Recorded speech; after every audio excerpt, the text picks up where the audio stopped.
put a smile on your face when you're moving from place to place. Good morning, good morning, morning, good morning, morning.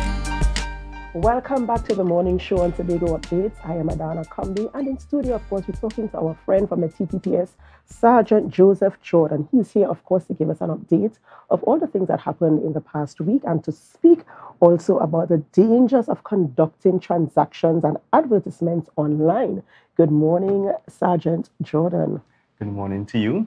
Good morning to Tobago Updates, to your viewing and listening audience, wherever they may be throughout the world. Thank you for having me to represent the Trinidad and Tobago Police Service, as per usual. Yes, and of course, we're always happy to have you here. So we're going to get straight into it. We want updates. What has been happening around Tobago for the past week and over the weekend? Right, so I will start with our usual statistics. So we're going to look at the period that we're going to compare. We're going to look at January 1st to August 5th as it relates to serious report crimes. In 2022, we recorded 471, while in 2023, we had a reduction and we are seeing a figure of 387, giving us an 18% decrease in serious report crimes. The Tobago division, as it relates to our detection rate, stands at 30%. I must say we have had some steady increase in that over the last few weeks, and we are pleased to share that information, because it means that some of these crimes that are being perpetrated, persons are being brought to justice. As it relates to our murder figure, but unfortunately on last week, Wednesday, at the port car park in Scarborough, a male adult was shot and he succumbed to his injuries. It is rather unfortunate. I empathize with the family of that person. And in relation to that crime, it will be solved. We are using our technical and our human resources to identify who the shooter may be and also to solve that crime. So we now have eight murders as compared to 4 for the same period in 2022. So we often look, there might not be a large amount of murders in Tobago, but in our space, one murder is too many. That's right, and I want to talk a little bit about this, the most recent murder, if it's okay. The detection rate, you said, is increasing, and we want to know what are the leads, and we want to know primarily, like, what could possibly be the motive behind this particular murder, and what are the leads that you are getting so far, if you can speak about that. All right, as it relates to that, the motive has not been clearly identified. We are exploring a number of possibilities, because as you said, it was basically broad daylight that this crime would have happened.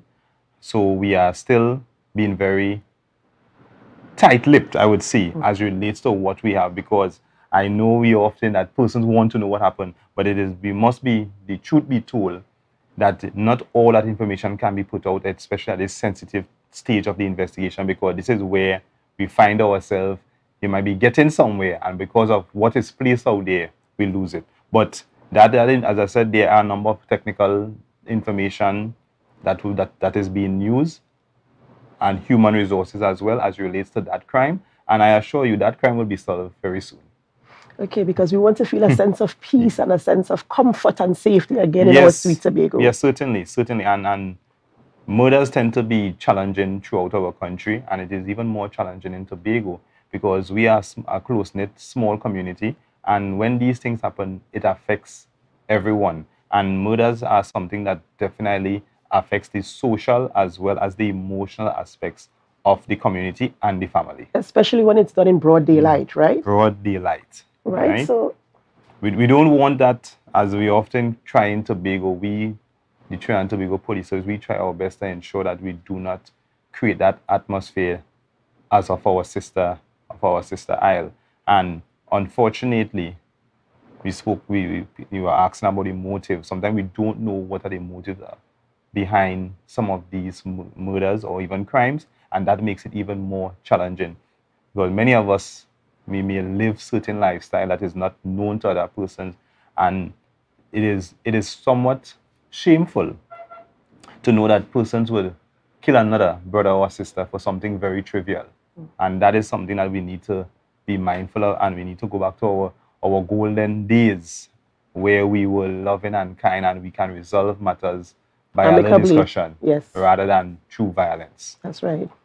Right, so we want to move ahead into talking about, unless there's more updates you want to bring for us, we want to move into talking about the dangers of conducting transactions and advertisements online. And this is a very important topic because just last night, I had a friend asking me for some advice on somebody soliciting their services online to do some ads and transactions on our social media platforms on Facebook. So I'm happy that you're here this morning to touch a little bit about that, talking about the dangers and some of the preventative measures that we can take to be responsible for the spaces where we are.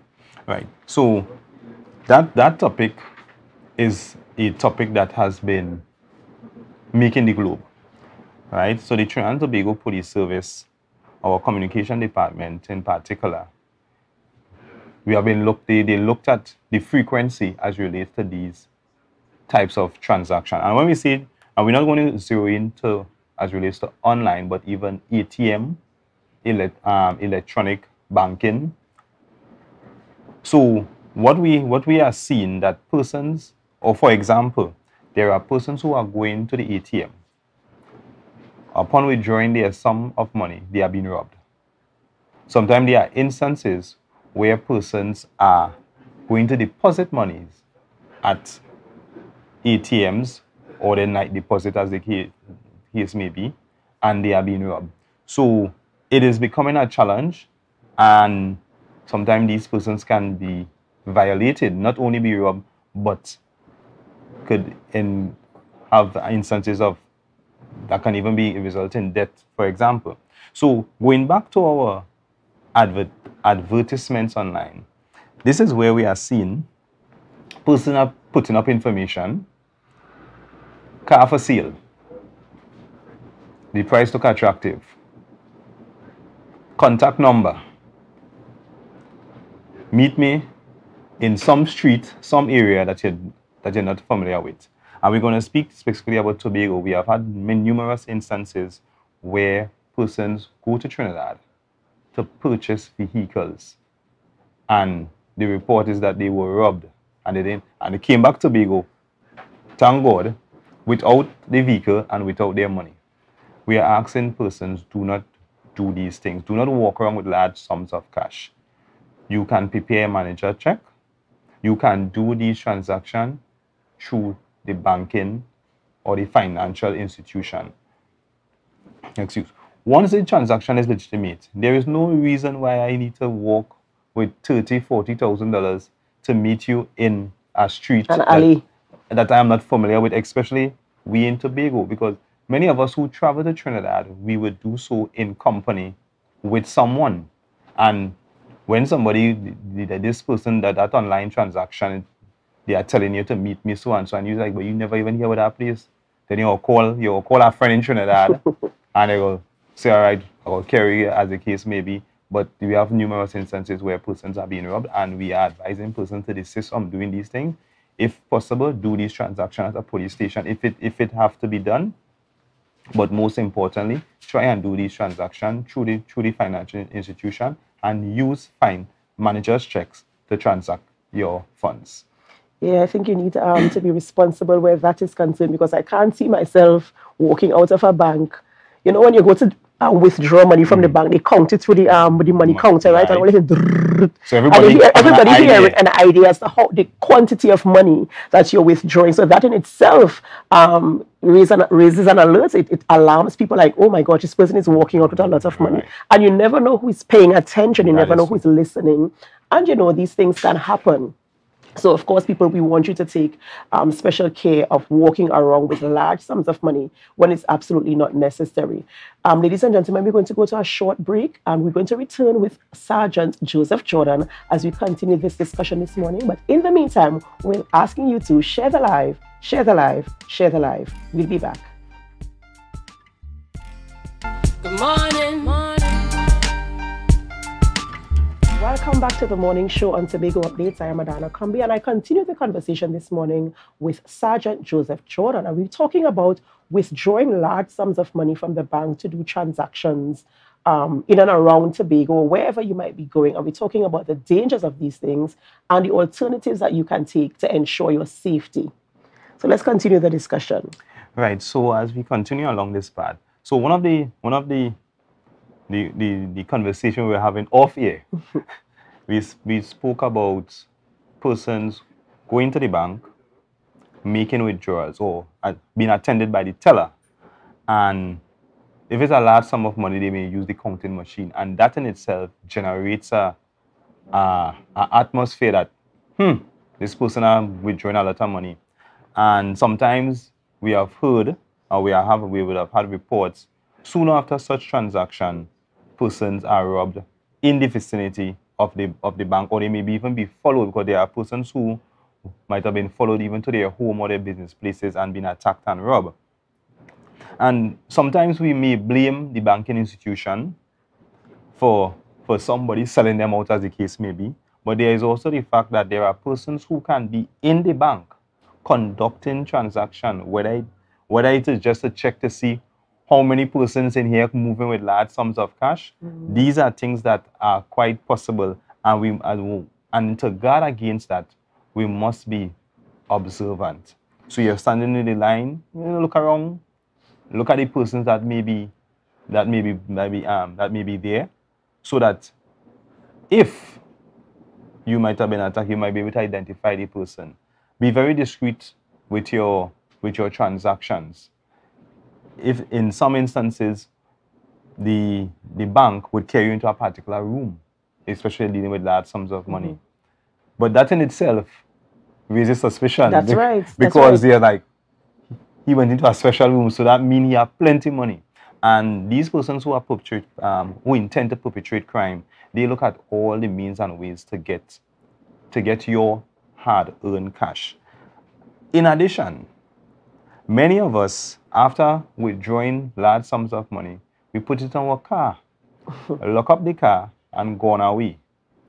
And then on your return, glass machine, the money that you just withdrawn is missing. So we're asking person, do not leave valuable things in your car, especially after conducting large transaction, because any amount of money is large enough, because it's your money, and any money loss would affect you. So we're asking persons to not do these things. Try as much as possible to use the online mechanism as well. But based on our topic this morning, that is where some of these challenges are.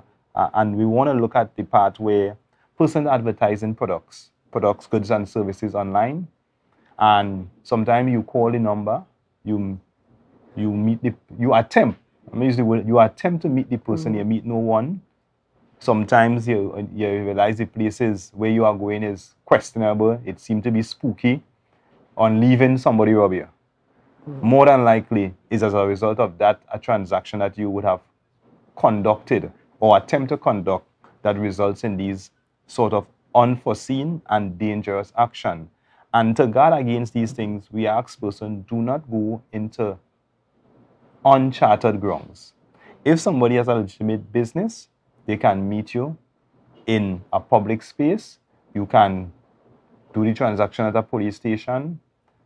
Do it at a place where your safety can be guarded, because we have persons who are up to no good, and as a result of that, we find ourselves having persons sometimes even being murdered, persons being robbed, some persons being beaten, and that is a fear that many persons would have to live with for the rest of their life. So we are asking persons to be very observant when conducting transaction. Ensure that the persons that are conducting your business are legitimate, and that can be done through checking on the registration of companies, their VAT registration, to ensure that these persons are persons to do business with. But then there are persons who are not registered, like somebody who's selling a car. For instance, they wouldn't have a business registration or a VAT registration. But I'm wondering if there's some policy that could be implemented to say, if I'm selling a car, I have to go through an agency rather than selling it as the owner of the car. Because sometimes you might be more protected that way. You know, these are things that we can visit. These are things that we can consider. Instead of saying, oh, my car is for sale, meet me at my home. Meet me at the street down the road. I might be a genuine person wanting to sell a car, but the person who has shown interest in my car is not as genuine and sincere. And what they really want is my car without the cash, right? Or somebody might be going to purchase a car, and as you said, they might want to rob them. So I think there are some things that we can visit and discuss in terms of these big ticket items. Right. I mean, if somebody's just selling clothing or they're selling some small things, those are things you can meet. Well, meet me by the Port Mall or meet me here or meet me there in a public space. But like a car, for instance, you'd either have to meet them at their property or some other kind of private sort of place. I'm wondering if these are things that we could put in place to ensure. No, purchasing of cars is something relatively common in society. Excuse. You don't have to be a business person to sell a car. But one of the steps that you can take,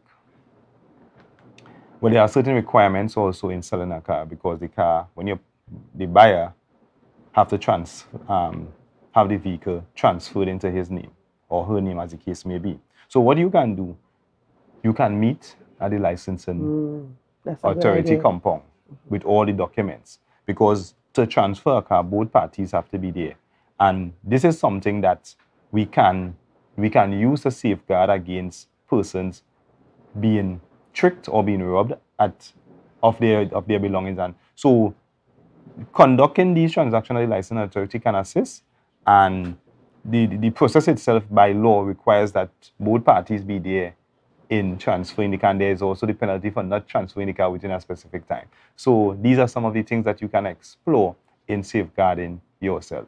Thank you so much, Sergeant Jordan. It's always a pleasure having you on the program and giving us some insights and updates as to what is happening and some of the preventative measures that we can take to safeguard ourselves and our properties.